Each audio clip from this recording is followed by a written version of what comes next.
Ruth mentioned in her interview about the push to develop clusters. Clusters or industrial hubs capture CO2 from a range of facilities with shared CO2 transport and storage infrastructure. You might have heard of East Coast Cluster and HyNet Northwest in UK or the Alberta Carbon Trunk Line in Canada. The key word here is shared facility.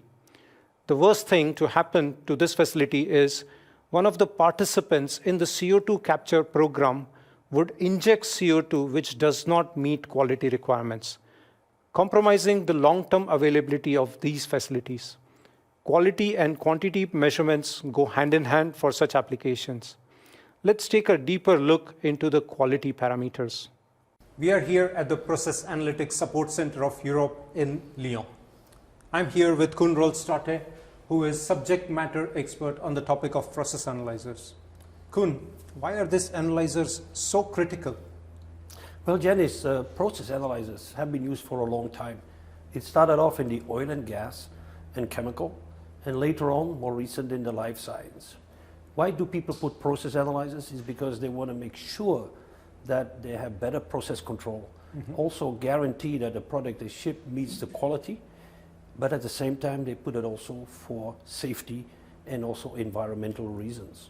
And in the energy transition, you will see that the people are also using these analyzers for the same purpose. When we talk of analyzers, it encompasses many technologies. So which specific analyzer are we talking about here? Well, today we're focusing here on optical analyzers, such as TDLS and Raman. With the coming of the lasers in the industry, they have given more possibilities, and therefore these technologies are growing. Why optical analyzers? Because they are fast, they're very specific, selective, but also they have low maintenance because there's no moving parts in the system.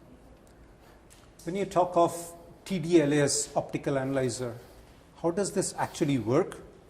Well, tunable diode lasers use lasers, and that laser light is actually sent to the sample.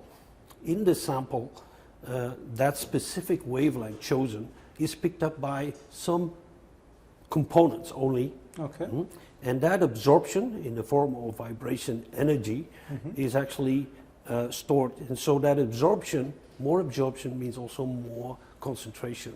Okay. And so tunable diode laser can be used, in fact, not only for percent, but actually goes to ppm and also ppb levels.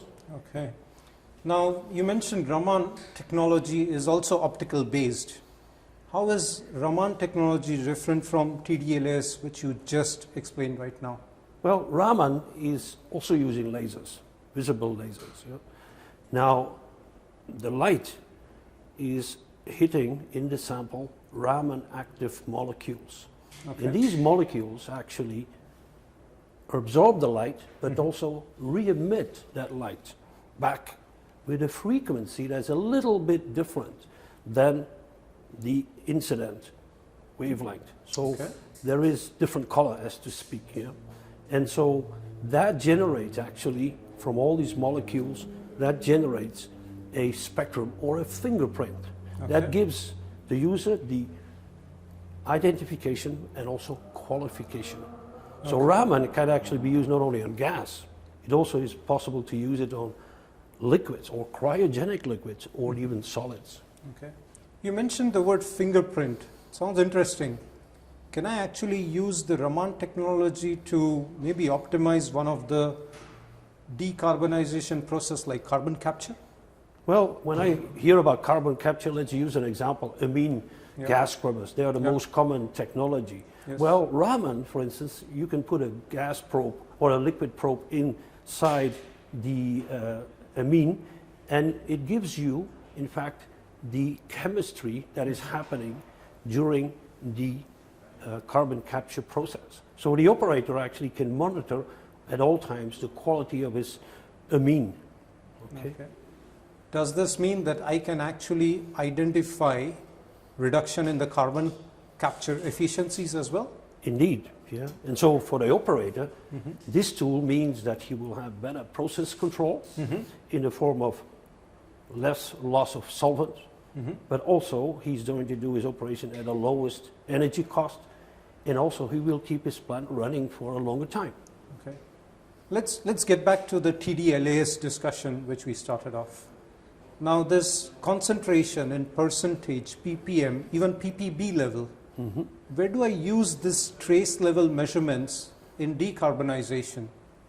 Well, carbon capture, the captured CO2 has, for instance, micropollutants in it, trace Sure. organic. Yeah. And CO2 will be transported into pipelines or by boats, and they will use carbon steel. Now, in this captured CO2, these micro components can create acids. That leads to the danger of internal corrosion of your acid. And so it is very important actually for the user to monitor what is in that CO2. And TDLS is a perfect tool to allow him to do that. Okay. So what you mean is I can actually protect my asset with this measurement, at the same time make my operations very safe. Absolutely. Okay. Now when we hear the word new energies, hydrogen is the word which we commonly hear. Okay. Can I use these technologies to optimize hydrogen production? Well, if we talk about hydrogen, as you know, there are green hydrogen from electrolyzer, and there's the blue coming from steam reforming.